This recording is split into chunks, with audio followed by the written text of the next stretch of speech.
O que a gente pretendeu com tudo isso? Envolver a comunidade acadêmica para que os engenheirandos que estão começando suas vidas profissionais, vamos dizer, incorporem, vamos dizer, nas suas premissas e projetos já essa preocupação com o meio ambiente. Esse é o objetivo do Sindicato dos Engenheiros, né, que é induzir aos futuros profissionais, né, que estão começando as suas vidas profissionais a se preocuparem com a vida ambiental.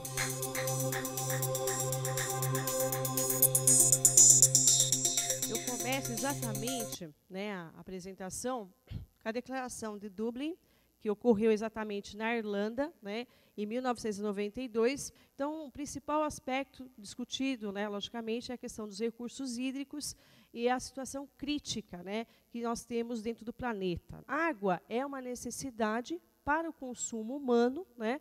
Nós, basicamente, temos dentro do próprio organismo mais de 70% de água, necessidade de água, e como é que poderíamos, no futuro, estar sem água?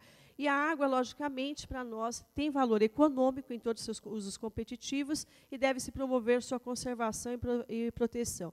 A cada 20 anos, dobram os volumes de água consumida pela população e é importante manter esse equilíbrio entre a oferta e a demanda. As empresas hoje estão cada vez mais determinadas em trabalhar com o reuso de água, né? A partir de 2012, né, os comitês de bacias já estão se apropriando disso. Nós vamos ter que pagar por esse uso, né, desse uso da água. Aí a quantidade de água aqui, logicamente, a gente vê quantidade e qualidade, né? Não adianta eu ter quantidade e não ter qualidade de água, e a gente vê exatamente os nossos mananciais em São Paulo. Nós temos as funções hídricas, né? Quais são essas funções?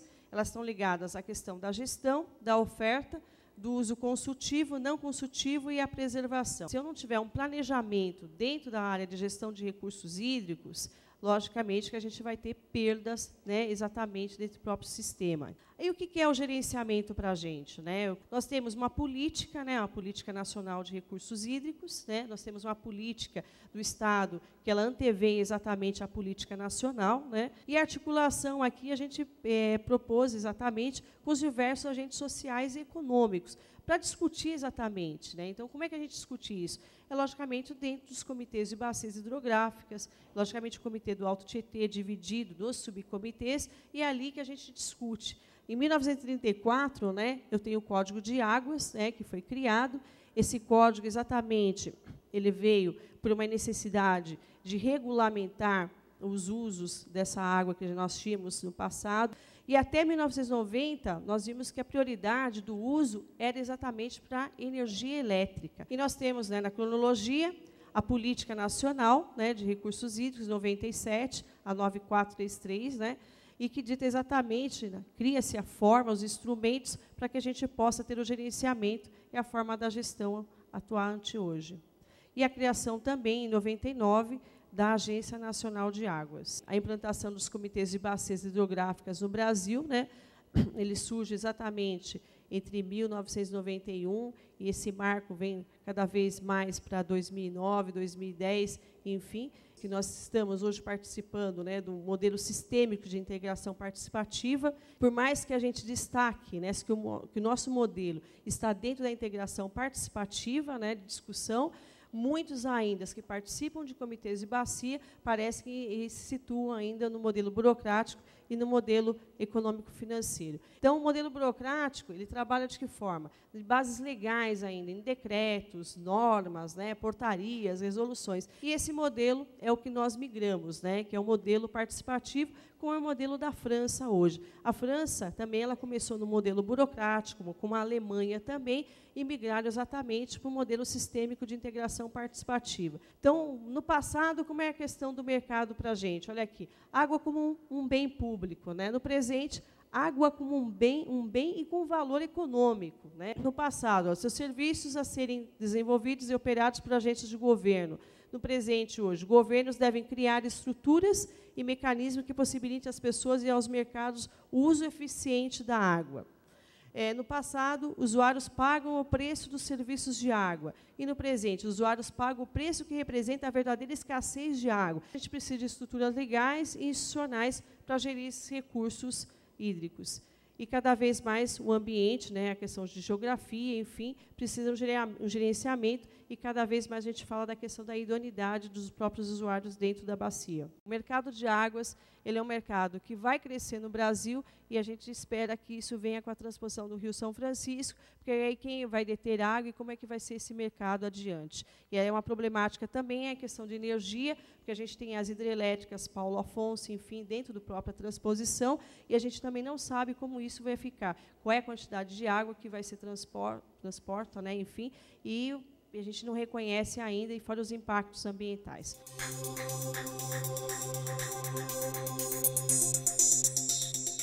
Do ponto de vista conceitual, trabalhar com alguma coisa com eficiência é você usar o mesmo produto, né, usar o mesmo recurso e produzir mais. Ou então, você fazer o mesmo trabalho usando menos recursos. Quando a gente está falando sobre edificações, vem sempre à cabeça, mas o que dá para fazer além e por que isso é importante? Então, para exemplificar esse estudo, nós pegamos aqui um estudo de caso, né, de um dos projetos de governo, que era a possibilidade de trocar chuveiros elétricos por aquecedores solares. Então, o chuveiro elétrico é uma invenção brasileira e que é amplamente usado em 3 países do mundo: Brasil, Colômbia e Angola. Ele é muito eficiente, né, porque ele esquenta a água em cima da cabeça da pessoa e joga no corpo, né? Só que ele é um equipamento de energia intensiva. Ele é uma resistência pura e, por isso, ele consome muita energia. Quando existem essas propostas de troca por aquecedor solar, né, nós pensamos em calcular os impactos disso e ver o que pode acontecer. Como ele representa sozinho o chuveiro elétrico perto de 25% da conta de energia das casas brasileiras, ele é um dos primeiros parâmetros a serem atacados. Dos equipamentos totais, 73% das casas já tem chuveiro elétrico, né, no Brasil. E é claro que a região norte e nordeste usa menos esse equipamento por causa das temperaturas, né? Eles não necessitam de aquecimento de água devido ao calor. O Brasil tem uma elevada radiação solar e esse aquecimento solar ele é considerado como uma energia alternativa limpa. Ela não gera gás de efeito estufa, não produz gases tóxicos e não produz lixo radioativo. O aquecedor solar, então, médio custo inicial, alto custo de instalação e eficiência variável, se a gente considerar as questões do tempo estar nublado, né, de inverno nosso, ele não ser suficiente para aquecer a água total que nós precisamos para o banho. O projeto Minha Casa Minha Vida, fase 1, previa a construção de 1 milhão de casas populares e era uma premissa, uma vontade de governos, né, sem muito financiamento, de que essas casas fossem todas elas com aquecimento solar no lugar do chuveiro elétrico. Então, a gente começou a estudar esses parâmetros para fazer os cálculos do impacto de 1 milhão de residências trabalhando com aquecedor solar no lugar do chuveiro. Não acabou fase 1, mas essas casas não foram construídas com aquecedores solares. Então, uma curva de carga é uma curva em que eu tenho aqui no eixo de baixo as horas do dia, e nesse eixo de cá a potência exigida do meu sistema elétrico. Tiro o chuveiro elétrico, não tem impacto nenhum na região norte, que é o gráfico de cima. Já na região nordeste, já tem uma pequena variação. O pico de consumo é por volta das 19 horas, que é o mesmo horário em que entra o chuveiro, que é um padrão brasileiro de tomar banho esse horário, e entra também a iluminação. Eu penso nesse gráfico agora como um país, Brasil, eu tenho que imaginar o seguinte: todo o meu sistema elétrico, minhas usinas, minhas linhas de transmissão, distribuição, tem que aguentar o pico. Se eu conseguir diminuir esse pico, espalhando por outros horários do dia, eu consigo um ganho enorme. E região sudeste, aqui embaixo, vem a redução de pico enorme se eu tirar o chuveiro elétrico de uma residência. E aqui chegamos à região sul, que com certeza, por ser uma região mais fria, é que mais se utiliza do chuveiro elétrico. Se esse projeto é direcionado à população de baixa renda, e um equipamento custa caro, em quanto tempo isso se pagaria? Essa foi a premissa. Dos cálculos que nós fizemos, varia entre 3 anos e meio até 4 anos, 3,9 anos. Casas brasileiras, que hoje consomem perto de, em média, 170 kWh por mês, vão chegar aqui, no pior dos cenários, a 245 kWh por mês em 2030.